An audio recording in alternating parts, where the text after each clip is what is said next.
Good evening, I'm Benson DuBois, and tonight we are covering the growing polarizing topic concerning the massive influx of immigrants surging into the nation.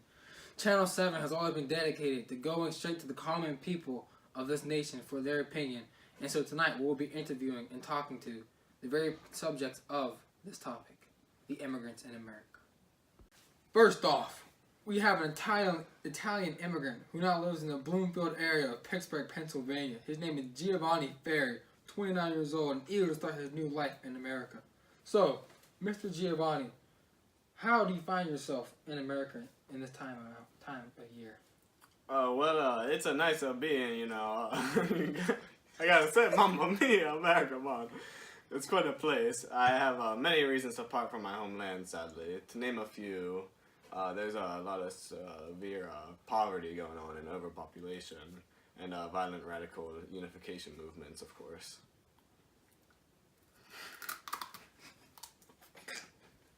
So, would you say, Mr. Giovanni, that America, from other people's point of view outside of this country, view it as a safe haven where they can experience new opportunities and careers for themselves?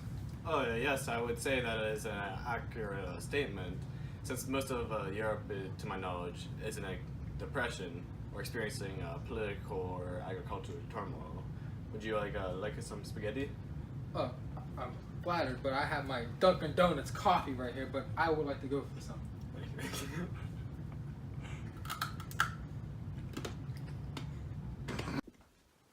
It is a time of great change for Italy. The most prominent events revolve around the rise of the Italian unification movement, known as the Risorgimento.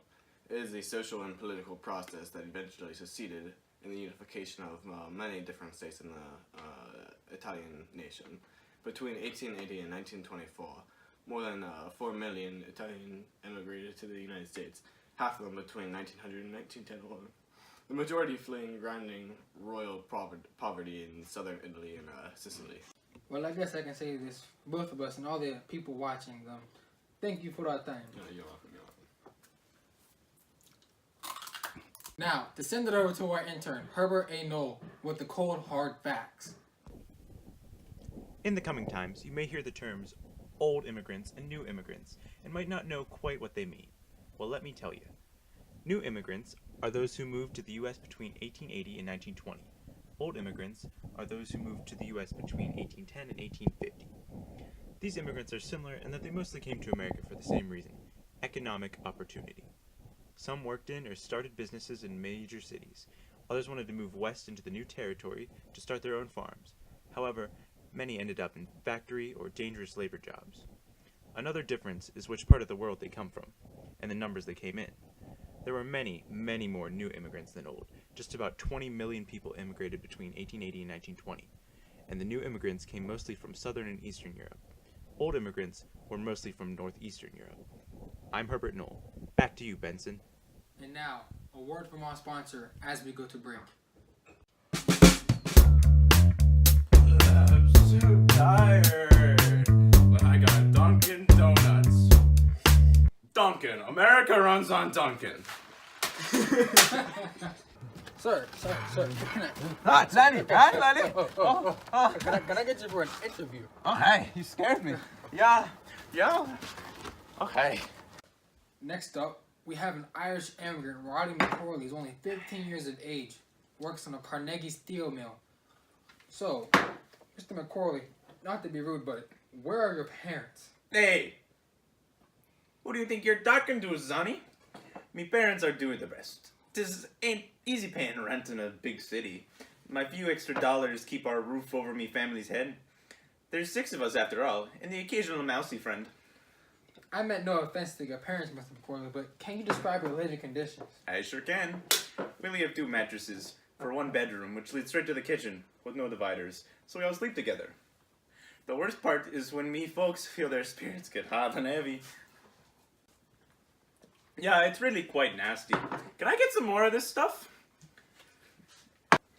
If you can describe or explain it to the people watching, what pushed your folks to move to America? Or the potato famine, of course. You know that joke? It's like, why did the people invite the mushroom to the party? It's because they all thought he was a fun guy. Well, this fungus killed all our potatoes, and we didn't have any food to eat. So we came to America in hopes of more food. Any food.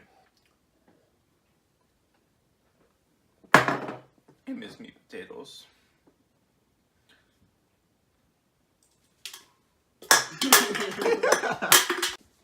Thank you for your time, Mr. McCorley. Oh, and before you leave, we have your complimentary bag of Dunkin' Donuts coffee beans. You know, help you out at home. I don't drink coffee. Oh, well, then.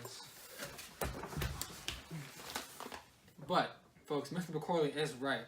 During this time, Ireland is a very deep and dire situation, with this potatoes pretty much being the lifeblood of all their food. The yeast pretty much effectively disabled them in every way possible. Go home, you poor Irish scum. Don't disregard that last one. So good. So good and tasty. Bill, you're sitting on the remote! Oh, sorry, honey. There you go. Finally, tonight, we had the opposition to the new immigrants here in America. Here we had Mr. David Duke from the great state of Mississippi, who believes that these new immigrants don't deserve the same opportunities that present Americans do. So, Mr. Duke, what is your reasoning behind your thoughts? Well, first off, these new immigrants come in packs and take the first job they lay their eyes on, and don't mind taking them from less pay, which makes our American unions useless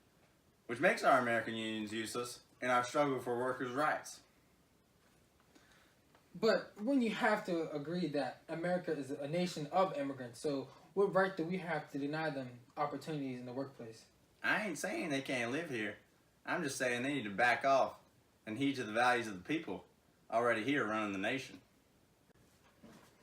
My nephew, he lost his job down here on a farm, so he went up there to big old New York City, try to work in factories.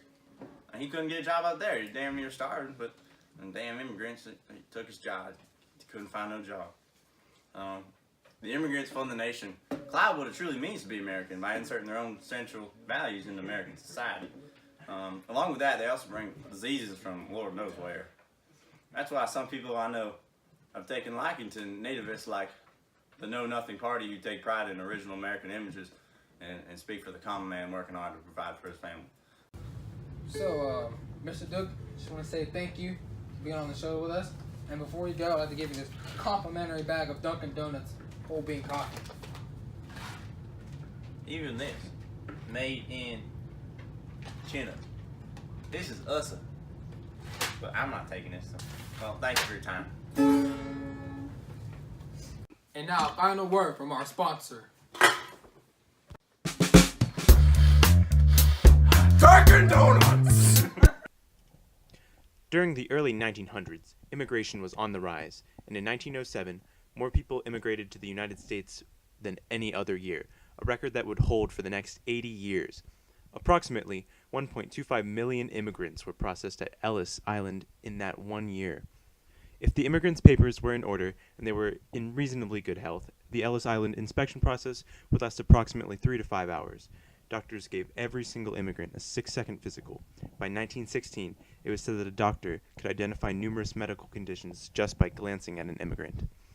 Only 2% of the arriving immigrants were excluded from entry. The two main reasons why an immigrant would be excluded were if a doctor diagnosed that the immigrant had a contagious disease that would endanger the public health, or if a legal inspector thought the immigrant was likely to become a public charge or an illegal contract laborer. Back to you, Benson. Thank you for joining us tonight. It's Channel 7. I'm Benson DuBois, signing off. Stay classy.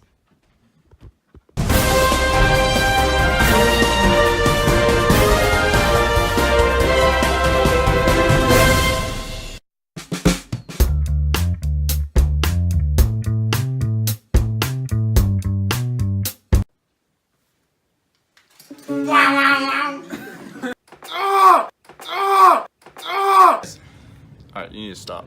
We just had it perfect. Stop. We just had it perfect. Are you kidding me? Stop. Stop.